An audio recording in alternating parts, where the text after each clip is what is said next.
ಶಾಸಕರು ನಮ್ಮ ಜೊತೆ ಮಂತ್ರಿ ಆಗಿದ್ದರು. ಭೇಟಿ ಮಾಡ್ತೇವೆ, ಸೌಹಾರ್ದತೆ ಭೇಟಿ ಮಾಡ್ತೇವೆ. ಇವತ್ತು ಭೇಟಿ ಮಾಡ್ತೇವೆ.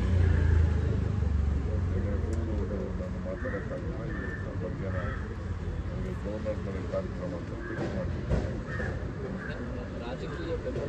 ಒಳ್ಳೆ ಕತೆ ರೀ. ಸಿಂಗಾಲ ಕೊಲೀಗ್ಸ್ ಒಂದು ಪಾರ್ಟಿ ಅವರು ನಮ್ಮ ಸರ್ಕಾರದಲ್ಲಿ ಕೆಲಸ ಮಾಡಿರೋರು, ಪಾರ್ಟಿ ಕೆಲಸ ಮಾಡಿರೋರು.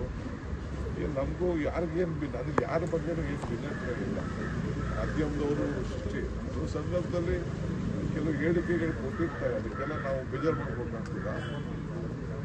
ಅಣ್ಣ ತಮ್ಮದಿರೇ ಜಗಳ ಆಡ್ತಾರಂತೆ, ನಮ್ದು ಯಾವ ಜಗಳ. ನಾನಂತೂ ಯಾರ ಮೇಲೂ ಜಗಳ ಆಡೋಕ್ಕೂ ಹೋಗಿಲ್ಲ.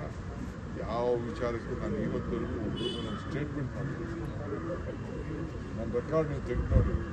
ವಿರೋಧ ಪಾರ್ಟಿಯವ್ರ ಮೇಲೆ ಅವ್ರೇನಾದ್ರು ಸ್ಟೇಟ್ಮೆಂಟ್ ಮಾಡಿದ್ರೆ ಅವರು ಉತ್ತರ ಕೊಟ್ಟಿರ್ತೀನಿ ಹೊತ್ತು ನಾನಾಗಿ ನಾನು ಯಾರ ಮೇಲೂ ನಾನು ಬರೋದು. ಯಾವ್ದಾದ್ರು ಒಬ್ಬರ ಮೇಲೆ ನಾನಾಗಿ ನಾನು ಹೋಗಿರೋದು ಯಾವ್ದಾದ್ರು ಒಂದು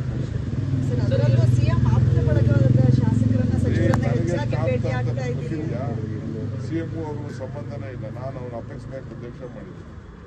ಎಸ್.ಎಂ. ಕೃಷ್ಣ ಗೌರ್ಮೆಂಟ್ ಅವರು ಜನತಾ ಪಾರ್ಟಿಲಿದ್ದರು, CM ದಳದಲ್ಲಿದ್ದರು. ನಾನು ಕಾಂಗ್ರೆಸ್ ಇದ್ದೆ. ನಾನು ಅವನ ಅಪೆಕ್ಸ್ ಬ್ಯಾಂಕ್ ಅಧ್ಯಕ್ಷ ಮಾಡಿದ್ರಿಂದ ರಾಜಣ್ಣ ಗೊತ್ತು ಕೇಳಿ ಅವ್ರು ಹೇಳ್ತಾರೆ. ಈಗ CM ಅವ್ರಿಗೆ ಆಪ್ತೆ ಅಂತಂದ್ರೆ ನನಗೂ ಆಪ್ತಾರೆ. ಯಾರು ಆಪ್ತಿಲ್ಲ? ನಾನು CM ಆಪ್ತರಲ್ವ. ನಾವಿಬ್ಬರು ಬ್ರದರ್ಸ್ ಥರ ಕೆಲಸ ಮಾಡ್ತಾರೆ. ಈ ಥರ ಯಾವ್ದಾದ್ರು ಒಂದು ಇಶ್ಯೂ ಗೌರ್ಮೆಂಟಲ್ಲಿ ಲಾಸ್ಟ್ 16 ವರ್ಷದಿಂದ ನಮ್ಮ ಪಾರ್ಟಿಗೆ ಬಂದಾಗಿಂದ ಯಾವ್ದಾದ್ರು ಒಂದು ಇಶ್ಯೂ ಏನಾದ್ರು ಡಿಫ್ರೆನ್ಸ್ ಆಫ್ ಒಪಿನಿಯನ್ ಇದೆಯಾ? ಎಂದು ಒಪಿನಿಯನ್ ಇಲ್ಲ. ಇದು ಮಾಧ್ಯಮ ಸೃಷ್ಟಿ ಮಾಡ್ತಾ ಇದ್ದೀರಿ, ಬೇರೆ ವಿರೋಧ ಪಾರ್ಟಿ ಸೃಷ್ಟಿ ಮಾಡ್ತಾ ಇದ್ದಾರೆ. ನಿಮ್ಗೆ ಆಹಾರ ಬೇಕು ಅದು ಮಾಡ್ಕೊಳ್ತಾರೆ. ಸರ್, ವಿ.ಆರ್. ಸುದರ್ಶನ್ ಖರ್ಗೆ ಅವರಿಗೆ ಪತ್ರ ಬರೆದಿದ್ದಾರೆ.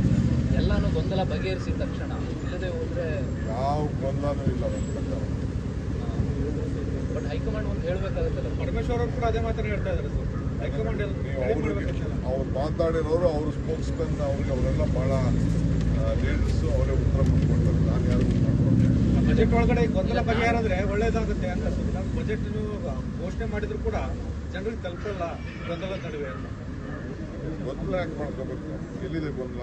ನೀವು ಮಾಧ್ಯಮ ಸೃಷ್ಟಿ ಮಾಡ್ತಾ ಇದ್ದೀರಿ ಅಷ್ಟೇ.